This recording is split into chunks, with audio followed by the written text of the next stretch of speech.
नमस्कार दोस्तों, मैं शुभेंदु आपका योगी स्पीक द चेंज मेकर में फिर से बहुत बहुत स्वागत करता हूँ। आज मैं आपसे बात करूंगा शिवरात्रि के ऊपर। शिवरात्रि एक पर्व नहीं है, शिवरात्रि एक महापर्व है। यह आता है फागुन के महीने के कृष्ण पक्ष चतुर्दशी में। और शिवरात्रि की महिमा तब और बढ़ जाती है जब इंसान जो व्रत रखता है इसको रात में जग के अगर रखे।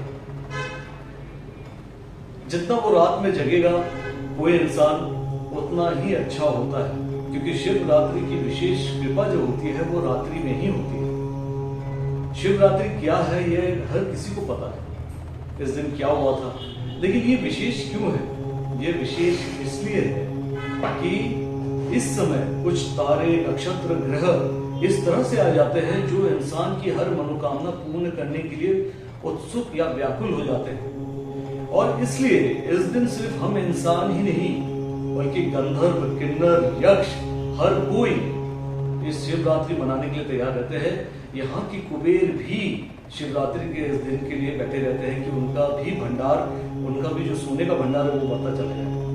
तो इस शिवरात्रि में कुछ ऐसे उपाय हम बताएंगे या इस ऐसे उपाय का हम डिस्कशन करेंगे जिसमें हमको पता चलेगा कि हमारे अगर ऐसे प्रॉब्लम हैं और शिव जी जो भोलेनाथ है उनको हम कैसे, किस वस्तु से या किस पदार्थ से अर्घ दे जिससे वो संतुष्ट हो जाएं और वो हमको वो मनोकामना पूर्ण कर दे। तो आइए हम जाते हैं शिवरात्रि में ऐसे क्या दे हम भगवान को या शिव जी को ऐसा क्या समर्पित करें जिससे वो हमको हमारी मनोकामना पूर्ण कर दे। चलिए सबसे पहले हम देखते हैं उनको सबसे प्रिय क्या है। उनको सबसे प्रिय है बेलपत्र। जो बेलपत्र हम देते हैं, त्रिनेत्र का जो चिन्ह होता है उसमें 3 पत्ते का, बेलपत्र को अगर हम उल्टा करके शिव जी के माथे में लगाते हैं, और शिव जी के भगवान कौन है? शिव जी के भगवान है श्री राम। बेलपत्र में अगर हम राम लिख के चंदन से उनके सिर पे अर्पित करते हैं या उनको अर्पित किया जाता है तो उनकी हर मनोकामना पूर्ण हो जाती है। अब मान लीजिए कोई बहुत ज्यादा डिप्रेशन में है, कोई बहुत ज्यादा किसी को एंजाइटी हो रहा है, किसी को बहुत ज्यादा चिंता सता रही है कि उनके बिजनेस में क्या होगा, या कोई बहुत ज्यादा दुखी है किसी भी कारण से, उनके लिए क्या जरूरी है? उनके लिए डमरू देना बहुत जरूरी है शिव जी को। अगर वो डमरू को अर्पण करते हैं, डमरू शिव जी कब बजाते थे? वो बजाते थे 2 ही वक्त, जब वो या तो बहुत खुश होते थे या जब बहुत नाराज हो जाते थे। लेकिन डमरू बजाने से क्या होता है, जितनी भी एंजाइटी या डिप्रेशन रहता है या अर्पण करने से वो चीज दूर हो जाती है। हम एक और चीज दे सकते हैं इस डिप्रेशन के लिए, वो है कि शिव जी को अगर जनेऊ देते हैं तो जनेऊ किस चीज का हो सकता है? जनेऊ हो सकता है नाग नागिन का।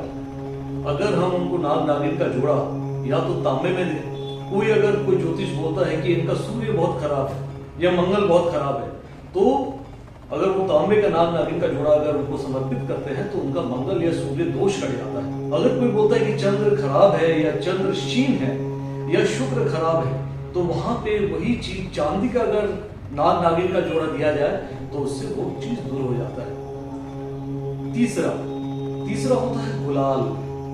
गुलाल बांग्ला में आबीर बोलते हैं और हिंदी में गुलाल बोला जाता है।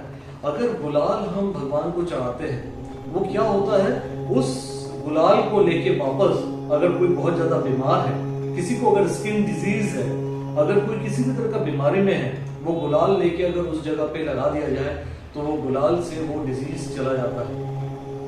तो शिव जी की इतनी महिमा होती है। इसके बाद अगर किसी को कुछ परेशानी होती है शादी से जुड़े हुए संबंधों से, कुछ बच्चे होते हैं, कुछ बच्चियां होती हैं जिनकी शादी ही नहीं हो रही है, शादी के लिए बहुत कोशिश किया जा रहा है लेकिन अच्छा पात्र नहीं मिल रहा या अच्छी पात्री नहीं मिल रही है, तो उनके लिए दूध में अगर केसर डाल के शिव जी को अर्पण किया जाए तो बहुत जल्दी ही इस समस्या से छुटकारा मिल सकता है।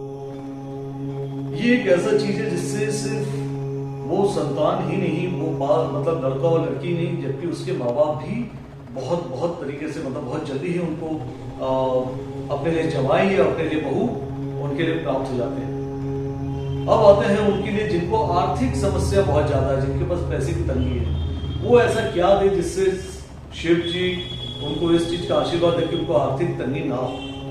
वो एक ऐसी चीज है जिसको हम बोलते हैं गन्ने का रस।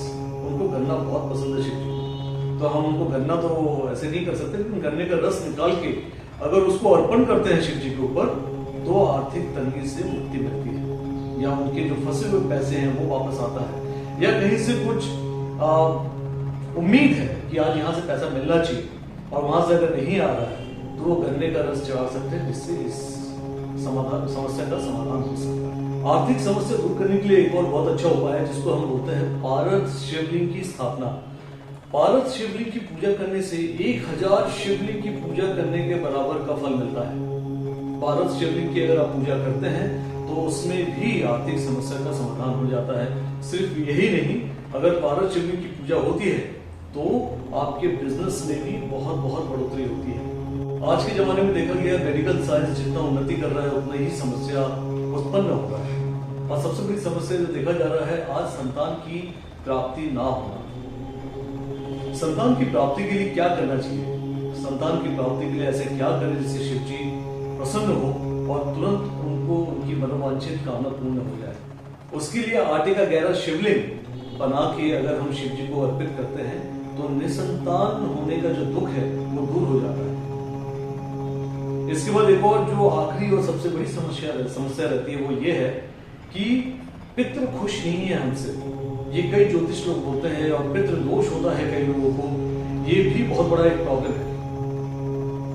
तो पितृ दोष दूर करने के लिए जैसे हम लोग मंदिर में जाते हैं, पूजा कराते हैं, कोई त्र्यंबकेश्वर जाता है या ज्योतिर्लिंग में जाके पूजा करते हैं, और कई लोग में इतनी सामर्थ्यता नहीं होती कि वो लोग जाके पूजा कराएं।